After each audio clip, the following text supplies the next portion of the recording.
ارشاد ہے اعوذ باللہ من الشیطان الرجیم بسم اللہ الرحمن الرحیم والعصر ان الانسان لفی خسر الا الذین آمنوا وعملوا الصالحات وتواصوا بالحق وتواصوا بالصبر صدق اللہ مولانا العظیم۔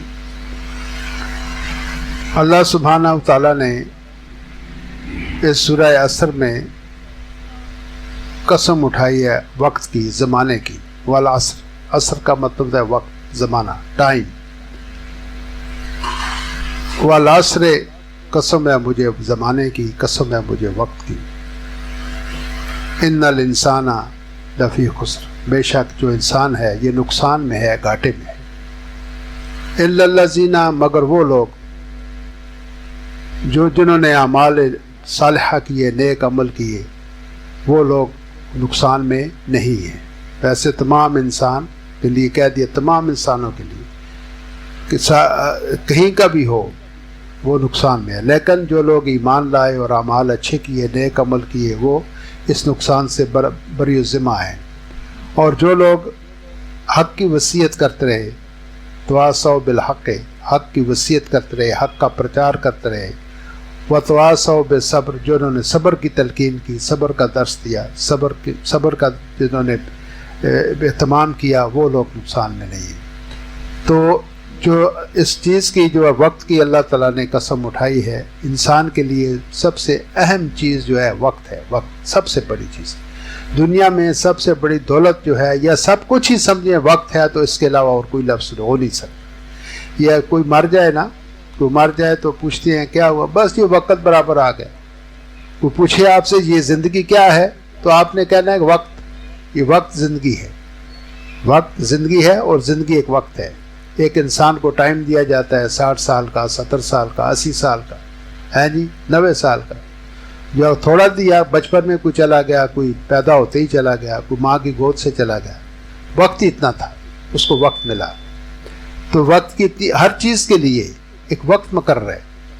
یہ سب سے پہلے میں یہ سمجھتا ہوں کہ اللہ تعالیٰ نے جب یہ اس کائنات کو بنانے کا فیصلہ کیا، تو اس نے یہ دو چیزیں، ایک وقت مقرر کیا، سورج اپنے وقت پر آتا ہے، اپنے وقت پر جاتا ہے۔ نماز کے لیے وقت ہے، ان الصلاۃ علی المؤمنین کتابا موقوتا، مومنوں پر وقت مقررہ پر نماز فرض کی گئی ہے جی۔ مسجدوں میں آپ دیکھیں گے محراب کے سامنے ٹائم ٹیبل لگا ہوتا ہے، فجر اتنے بجے ہوگی، عصر اتنے بجے ہوگی، اخبار میں لکھا ہوتا ہے کہ آج سورج اتنے بجے غروب ہوگا، اتنے بجے طلوع ہوگا۔ تو اس کا مطلب یہ ہوا کہ ہر چیز کے لیے اللہ تعالیٰ نے وقت مقرر کیا ہے۔ کوئی بھی چیز ہے تو دیکھ لیں، جو انسان کا بچہ پیدا ہوتا ہے اس کا ٹائم ہے 9 مہینے کا، وہ اگر پہلے وقت سے ہو جائے تو بچتا ہی نہیں ہے۔ کسی دوسری جو مرغی ہے اس کا 22-23 دن کے بعد بچہ پیدا ہو جاتا ہے۔ خرگوش کا پتہ نہیں 25 کے 26 دن کے بعد اس کا بچہ پیدا ہے۔ ٹائم ہے اس کا، ہر چیز کا، ہر جتنی بھی اس کی، یہ پھل فروٹ کے ہم درخت لگاتے ہیں، اس کا بھی 3 سال کا ٹائم ہے۔ آج آپ درخت لگائیں گے، 3 سال بعد اس سے آپ پھل توڑیں گے، وہ سال بعد نہیں آ سکتا، 6 مہینے نہیں ہے۔ فصل آپ بیچتے ہیں زمین کے اندر، گندم بیچتے ہیں، مکئی بیچتے ہیں، تو اس کا بھی ٹائم ہے، جب 6 مہینے پورے ہوں گے تو فصل تیار ہو جائے گی۔ یعنی ہر چیز کو اس کا ایک وقت مقرر ہے۔ یہ جو گھر بناتے ہیں آپ عبد الرحمن صاحب، اس کا بھی وقت ہے، جب اس کا ٹائم پورا ہو جائے گا تو اس کے بعد وہ لینٹر نیچے سے گرنا شروع ہو جائے گا۔ وہ جو سریا اس کے اندر ہوگا، اگر آپ نے 1 انچ موٹا بھی ڈالا ہے تو چھتری کی جو تاریں ہوتی ہیں ان کی طرح پتلا ہو جائے گا خود بخود ہی، وہ چھت نیچے آ جائے گی۔ وقت مقرر۔ کوئی بھی چیز آپ استعمال کرتے ہیں، کپڑا لتا، گھر بار، کوئی حیوان، انسان، کوئی چیز بھی ہے، اس کا وقت مقرر ہے، اس کو وقت دیا گیا ہے، ٹائم لمٹ۔ لہٰذا یہ جو وقت ہے انتہائی قیمتی چیز ہے۔ رمضان میں بھی ہم وقت پر سحری، اللہ اکبر، اذان ہو گئی جب روزہ بند، پھر جس وقت مغرب ہوتی ہے پھر گولا پھٹاتے ہیں یا سائرن بجاتے ہیں، پھر اذان دیتے ہیں، یا اب افطاری کریں گے وقت پر۔ نہ اسے اگر دیر کر دیں گے تو روزہ مکروہ ہو جائے گا۔ جب آپ کو اذان کی اللہ اکبر اذان آئی ہے، کان میں پڑی ہے، تو آپ روزہ افطار کر دیں۔ تو عزیزان گرامی، وقت کی کو اہمیت دیں، وقت بڑی اہم چیز ہے۔ انسان سب کچھ دے سکتا ہے لیکن وقت نہیں دے سکتا، اور ہر چیز چاہتا، ہر انسان یہ چاہتا ہے، ہر انسان کہ مجھے وقت دیا جائے. کوئی میرا بھائی بہن ہے وہ آ کے مجھے ملے، میرے پاس بیٹھے، 10-15 منٹ کا وقت دے. والدین یہ چاہتے ہیں کہ ہماری اولاد ہمیں وقت دے. ہم نے اس دن کے لیے، اس اولاد کے لیے سارا وقت ضائع کیا، صرف کیا، سعودیہ میں، دبئی میں، انگلینڈ میں، بیرون ملک، قطر، کویت، بحرین میں. بچوں کے لیے گیا نا، ورنہ اس کو کیا ضرورت تھی؟ اگر اس کو اسی لیے گیا ہے کہ میں جب بیرون ملک جاؤں گا 4 پیسے کماؤں گا، گھر بھی بناؤں گا، بچوں کی اچھی تعلیم کروں گا، ان کی پرورش کروں گا، تو اس کو بڑا افسوس ہوتا ہے کہ یار میں نے تو ساری زندگی ان بچوں کے لیے اپنی وقف کی، اور یہ آج میرے پاس 5 منٹ بیٹھنے کے لیے تیار نہیں ہے. پوچھو تو کہتے ہیں ٹائم نہیں ہے. اب ہمارے پاس بھی لوگ آتے ہیں، ہم پوچھتے ہیں بچہ آیا نہیں ہے، سال ہو گئے، ٹائم ہی نہیں ملا جی، وقت ہی نہیں ملا. جی یہ جس سے پوچھیں گے کہتے ہیں وقت نہیں ملا، ٹائم نہیں ملا. کیا کرتے رہے ہو؟ ہمارے یہ جو وقت ہے، یہ بات دوسری آپ سن لیں کہ اسلام کے اندر سب سے زیادہ ڈسپلن ہے. یہ جو وقت جو معین کیا گیا ہے، اس کا مقصد کیا تھا؟ وقت معین کرنا، نماز کا، روزے کا، حج کا، زکوٰۃ کا، ہے نہیں؟ یہ جو ہر چیز کا وقت ہے نا، اس کا مہینہ ہے وہ زکاتیہ مہینہ کیا آتے نا، رجب کا مہینہ مقرر ہے. اس رجب کے مہینے میں اس کو زکاتیہ مہینہ بھی کہتے ہیں. اس مہینے میں آپ دیں، ویسے بھی ہر وقت دے سکتے ہیں لیکن ایک وقت بھی اس کے لیے مقرر ہے. رمضان کا بھی مہینہ مقرر ہے جی. تو اس میں اس وقت کی جو انسان پابندی کرتا ہے، وہ ہمارے مولوی صاحب تھے، واز کرتے تھے کہ جو اب آتا ہے پہلے سمجھیں مسجد میں داخل ہوتا ہے، پہلے آیا سمجھیں اس کو اونٹ جتنا ثواب ملا، دوسرا آیا تو اس کو بھینس جتنا ملا، تیسرا آیا اس کو بکری جتنا ملا، چوتھا آیا اس کو مرغی جتنا، اور اس سے بھی جو بالکل آخر میں وہ تکبیر کہنے کے وقت آیا سمجھے اس کو انڈا ملا، ہے نہیں؟ وہ سب سے کم چیز. جتنا جلدی آپ آ جائیں گے اتنا زیادہ آپ کو اجر و ثواب ملے گا. تو پتہ نہیں کہاں تک یہ بات صحیح ہے. ہمارے مولوی صاحب تھے مسجد کے، انہوں نے بیان کی تھی. تو وقت جو انسان وقت پابندی کرتا ہے، اس کی زندگی کے اندر ایک ڈسپلن پیدا ہوتا ہے. وہ اس کے علاوہ پھر وہ پابند ہو جاتا ہے کہ اس ٹائم مجھے کھانا ہے، اس ٹائم مجھے سونا ہے، اس ٹائم پر مجھے جاگنا ہے، اس ٹائم پر مجھے آفس جانا ہے، اس ٹائم پر مجھے چھٹی ہوگی، اس ٹائم میں مجھے کھیلنا ہے، اس ٹائم کے اندر مجھے مطالعہ کرنا ہے، اس وقت مجھے اٹھ کے تہجد پڑھنا ہے. تو یہ جب تک کسی قوم کے اندر، کسی گھر کے اندر، کسی کارخانے کے اندر، کسی آرگنائزیشن کے اندر ڈسپلن نہیں ہے تو وہ کامیابی اس کی نہیں ہے. یہ ہمیں ڈسپلن سکھاتا ہے. کیا سکھاتا ہے؟ ڈسپلن ہمیں سکھاتا ہے. ورکعوا مع الراکعین، رکوع کرو رکوع کرنے والوں کے ساتھ، ہے جی. تو اس میں کیا ہوتا ہے، جب آپ مسجد میں جاتے ہیں، اکٹھے ہوتے ہیں، تو وہاں ایک ڈسپلن ہے. تو وہ لائن میں کھڑے ہو جاتے ہیں، آگے امام صاحب اعلان کرتے ہیں کہ صفیں درست کر رہو، لا ينظر الى صف المعوج، اللہ ٹیڑھی صف کو نہیں دیکھتا.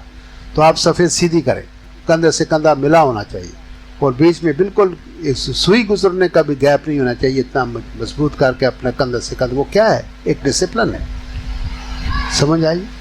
تو وہ یہ ہمیں جب تک کسی قوم کے اندر کوئی بھی آپ دیکھ رہے ہیں کہ ہم چھوٹے چھوٹے اسکول پڑھتے تھے، تو اس وقت بھی ہمیں اسکول میں بھی ڈسپلن سکھایا جاتا تھا کہ جو سب سے آگے بچہ کھڑا ہے، آپ اس کے پیچھے اس طرح سے کھڑے ہوں کہ تیسرے کی گردن نظر نہ آئے، تو سب خود بخود سیدھی ہو جائے گی. پھر سب ہم ایسے بازو کار کے یہ مٹھی بنا کے اس کے چھانے کے ساتھ لگاتے تھے.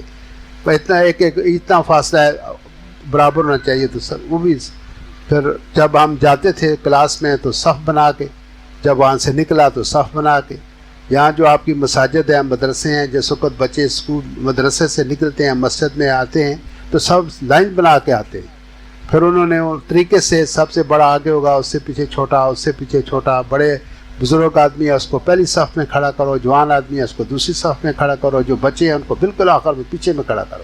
کیونکہ ان پر فرض نماز نہیں ہے نا، تو ان کو عادت ڈالنے کے لیے لے کے جاتے ہیں. اس لیے عزیزان گرامی، وقت کی قدر کیجئے، وقت کی قدر کریں. وقت بڑی اہم چیز ہے، اور اس کا وقت ہر چیز کا ہے، پڑھنے کا، لکھنے کا. چھوٹی عمر ہے تو اسکول پڑھنے کا وقت ہے. اگر جوان ہو گیا ہے تو اس کو کام کاج کی کرنے کی ضرورت ہے، تو اگر ہماری طرح بوڑھا ہو گیا تو اس کو اللہ اللہ کرنے کی ضرورت ہے. ہاں جی، تو ہر کام اپنے وقت پر، ایک قطرہ بھی کافی ہے ابر خوش ہنگام کا، بعد میں برسات ہو کس کام کا. ہر چیز کا ایک وقت مقرر ہے، شادی کا وقت مقرر ہے، بچے کی پیدائش کا وقت مقرر ہے، زندگی کا انسان کا وقت مقرر ہے. قرآن میں اللہ فرماتا ہے جب وقت برابر آ جائے نہ ایک لمحہ آگے نہ ایک لمحہ پیچھے، کچھ بھی کرتے رہے، جانا ہے. تو اس لیے جو وقت اللہ تعالیٰ آپ کو دے اس وقت کی قدر کریں اور اس وقت سے فائدہ اٹھائیں. اس وقت سے فائدہ، یہ جو آپ کا یہاں آنا ہے یہ کیا دیا آپ نے؟ آئے ہیں آپ نے، یہ وقت دیا ہے. یہ وقت ہی ہے جو آپ کے لیے آپ کی بخشش کا اور آپ کی شفاعت کا اور آپ کی گناہوں کی معافی کا یہ وقت ہی بہانہ بنے گا کہ آپ لوگ اتنے دور سے چل کے آئے ہیں، سبزی منڈی سے یا کالا پل سے یا کرنگی سے یا کہیں سے بھی آپ تشریف لائے ہیں. آپ کا یہ جتنا وقت صرف ہوا ہے، یہ وقت یہ اللہ کی یاد کے لیے آپ آئے ہیں. یہاں پر آ کر جو بھی آپ نے کیا، جتنی دیر گھنٹہ بیٹھے ہیں، 2 گھنٹے بیٹھے ہیں، کیا کیا اس دوران آپ یہی کرتے رہیں کہ اللہ سبحانہ وتعالیٰ کو پکارتے رہیں، اس کا ذکر کرتے رہیں، اس کے محبوب پر درود و سلام آپ نے بھیجا ہے. اب جو ہے آپ کا آنا صرف یہ اللہ کی رضا، اللہ کی خوشنودی کے لیے. تو جس وقت آپ اللہ کی بارگاہ میں حاضر ہوتے ہیں، ذکر کرتے ہیں، فرشتے یہاں موجود ہوتے ہیں، یا آپ یہ جو آپ لوگ بیٹھے ہوئے ہیں، فرشتے آپ کے چاروں طرف سایہ فگن ہیں.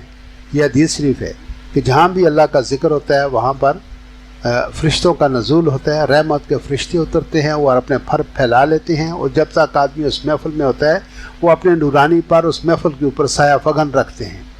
تو جس وقت محفل ختم ہوتی ہے، دعا ہوتی ہے، تو وہ فرشتے واپس اللہ کی بارگاہ میں جاتے ہیں. ان سے پوچھا جاتا ہے فرشتے تم کہاں تھے؟ تو وہ کہتے ہیں جی کراچی میں، پاکستان زمین کے اوپر محمود آباد ایک جگہ تھی، آستانہ تھا، دربار تھا، اور وہاں مسکین لوگ بیٹھے ہوئے تھے، بوڑھے بھی تھے، جوان بھی تھے، کوئی کہیں سے آیا، کوئی کہیں سے آیا. وہ کیا کر رہے تھے؟ مولا تیرے نام کا ذکر کر رہے تھے. تو پھر یہ وہ مانگتے تھے، صحت مانگتے تھے، رزق مانگتے تھے، مقدمے میں کامیابی مانگتے تھے، اولاد مانگتے تھے. تو پھر اللہ تو کہتا ہے کہ فرشتوں تم گواہ رہنا، جو وہ مانگتے تھے میں نے ان کو دے دیا، ان کو عطا ہو جاتا. تو اللہ سبحانہ تعالیٰ آپ کا آنا یہاں قبول فرمائے اور بڑے ذوق اور شوق کے ساتھ. یہی وقت ہے آپ کی زندگی میں، یہی قیمتی وقت ہے جو آپ بیٹھ کے اللہ کی یاد میں بیٹھے ہیں. باقی کوئی سنیما دیکھ رہا ہے، کوئی ٹی وی دیکھ رہا ہے، کوئی موبائل کے ساتھ کھیل رہا ہے، کوئی بازاروں میں گھوم رہا ہے، کوئی بغیچوں میں گھوم رہا ہے، وہ تو وقت ضائع وقت ہے. وہ وقت وہی اچھا جو اللہ کی یاد میں گزرے. وہ میں کیا کہتے ہیں سلطان بہو صاحب، جو دم غافل سو دم کافر ہو. تو جو اللہ کی یاد میں، اور اس کے علاوہ ذکر تو بیٹھ کے آپ کرتے ہیں، اللہ لا الہ الا اللہ جو بھی کرتے ہیں، لیکن اس کے علاوہ بھی جو کام آپ کریں اگر وہ اللہ کے حکم کے مطابق آپ کر رہے ہیں، سرکار مدینہ کی نقش قدم پر چل کر وہ کام کر رہے ہیں، تو وہ بھی عبادت ہے. یہ نہیں بیٹھ کے اللہ اللہ کرتے رہنا، یہ نہیں. اس کے کوئی کام بھی آپ حلوائی کر رہے ہیں، دکان کر رہے ہیں، یا کسی جگہ ملازمت کر رہے ہیں، اگر وہ اللہ کے حکم کے مطابق کر رہے ہیں، رسول اللہ صلی اللہ علیہ وسلم کے فرمان کے مطابق کر رہے ہیں، تو وہ بھی آپ کے لیے عبادت ہے. وہ لمحات بھی عبادت میں جاتے ہیں. تو اللہ سبحانہ وتعالیٰ آپ کا آنا یہاں قبول فرمائے، اور جو جہاں ذکر اذکار درود پاک جو کچھ پڑھا ہے اس کو اللہ اپنی بارگاہ میں قبول کرے. قبول ہو جائے تو یہ بڑی بات ہے. ہاں جی، جب اللہ تعالیٰ نے اس ابراہیم علیہ السلام کو حکم دیا میرے گھر کی تعمیر کرو، بیت اللہ شریف کی، تو سیدنا ابراہیم علیہ السلام وہ دیواریں اٹھاتے تھے، اور ان کے جو بیٹے سیدنا اسماعیل علیہ السلام وہ ان کو مٹی گارا پتھر پکڑاتے تھے. وہ دونوں باپ بیٹا اللہ کے گھر کی تعمیر کر رہے تھے، اور سب ساتھ کہتے ربنا تقبل منا، ربنا تقبل منا انک انت السمیع العلیم. اے اللہ یہ جو ہم کر رہے ہیں اس کو تو اپنی بارگاہ میں قبول فرما. بات تو قبولیت کی ہے. تو اللہ تعالیٰ ہمارے، اور میں اکثر یہ کہتا ہوں، آپ بھی غور سے سن لیں توجہ سے، جس وقت آپ مسئلے پر کھڑتے ہوں اس وقت دعا کیا کریں. ایک تو ہم نماز پڑھ کے دعا کرتے ہیں نا، ایک دعا آپ نماز سٹارٹ کرنے سے پہلے کریں کہ اللہ تیرا لاکھ لاکھ شکر و احسان کہ تو نے مجھے توفیق دی کہ میں تیری بارگاہ میں حاضر ہوا. ہیں جی، اللہ توفیق نہ دے تو کیا کر سکتے ہیں آدمی؟ ہیں جی، توفیق ضروری ہے نا. تو اللہ تعالیٰ وہ توفیق دیتا ہے تو انسان وضو کر کے اللہ کے بارگاہ میں حاضر ہوتا ہے، مسئلے پر کھڑا ہوتا ہے.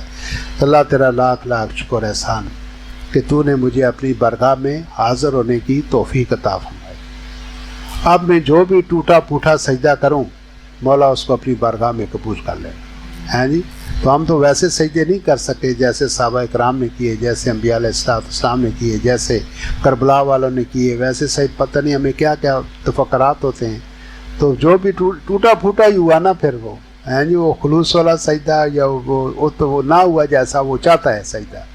جیسے کہ سورہ مزمل میں ہے کہ فذکر اسم ربک کا، اپنے رب کے نام کا ذکر کر، وتبتل الیہ تبتیلا، تمام اپنی خیالات کو جھٹک کر ان کے صرف اور صرف اللہ کی طرف متوجہ ہو کر کرے.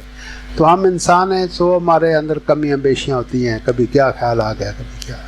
ہمارے پیر صاحب تھے موڑا شریف کہ حضرت نذیر احمد صاحب رحمۃ اللہ علیہ. تو وہ کچھ لوگ آئے، مولوی لوگ ان کے پاس. انہوں نے کہا یا حضرت آپ باجماعت نماز نہیں پڑھتے. ہیں جی. انہوں نے کہا میں پڑھتا ہوں، پڑھانے والا کو ہو تو میں پڑھوں. ہیں جی. تو وہ مولوی تھا بڑا تیز ترار، اس نے کہا میں پڑھاؤں گا. اس نے کہا چلو آگے کھڑے ہو، ہم پڑھتے ہیں، ہمیں کیا اعتراض ہے، پڑھتے ہیں، پڑھانے والا کوئی ہو. تو جب وہ آگے کھڑا ہوا تو پہلی رکعت انہوں نے پڑھی، پیر صاحب نے، پیر نذیر احمد صاحب رحمۃ اللہ علیہ نے پہلی رکعت پڑھی. دوسری میں اٹھ کے چلے گئے گھر. جب اس نے سلام پھیرا ادھر ادھر دیکھا پیر صاحب پیچھے نہیں تھے. ہیں جی. اس نے کہا یہ کیا یار، جب میں کھڑا ہوا تو اس وقت تو تکبیر تحریمہ کے لیے کھڑے تھے، بعد میں کدھر چلے گئے. جو ساتھ کھڑا تھا اس نے کہا جب دوسری رکعت آپ نے شروع کی اس وقت تو چلے گئے. وہ پھر وہ وفد پورا مولویوں کا ان کے پاس گیا. جی آپ نے نماز جی پہلی رکعت جو تھی آپ نے وہ بالکل تبتل الیہ تبتیلا والی پڑھی تھی. آپ کا پورا رجحان نماز کے اندر تھا. جس وقت آپ دوسری دفعہ کھڑے ہوئے ہیں تو آپ کے ذہن میں خیال ہے وہ میری گھوڑی سونے والی تھی گھوڑی، تمہیں اس کا خیال ہے. اوپر سے تم تلاوت تو کرتے رہے، اور فاتحہ بھی پڑھی، سورت بھی پڑھی، لیکن تمہارا دل جو تھا وہ اپنی گھوڑی کی طرف تھا، اللہ کی طرف نہیں تھا. لہٰذا میں نے جو تم نے صحیح پڑھائی ہے وہ میں ایک رکعت پڑھی ہے، باقی گھر پہ آ کے پڑھی. تو انسان کا جس وقت متوجہ ہو، جس وقت اس کا دل بھی اس طرف ہو اور اس کا دماغ بھی اس طرف ہو اور پوری توجہ اس کی اس طرف کو ہو تو وہ کام بنتا ہے. کیونکہ جب تک یہ ہمارا اندر ساتھ نہ دے، اقرارم باللسان و تصدیقم بالقلب، زبان سے آپ اقرار کریں اور دل آپ کا تصدیق کرے. جو کام کریں آپ دل سے کریں. جو دل سے کام ہوگا اس کا اجر ملے گا، جو دل سے نہیں ہوگا وہ پھر دکھلاوے کا کام ہو جاتا ہے، دکھلاوے والی بات ہو جاتی ہے. جو بھی کام کریں اپنے دل سے کریں، اس کی بڑی اہمیت ہے. دل سے جو بات نکلتی ہے اثر رکھتی ہے، نہیں قوت پرواز مگر رکھتی ہے. وآخر دعوانا الحمدللہ رب العالمین. اپنی نیک مرادیں اپنے دل میں رکھیں. آمین. الحمدللہ.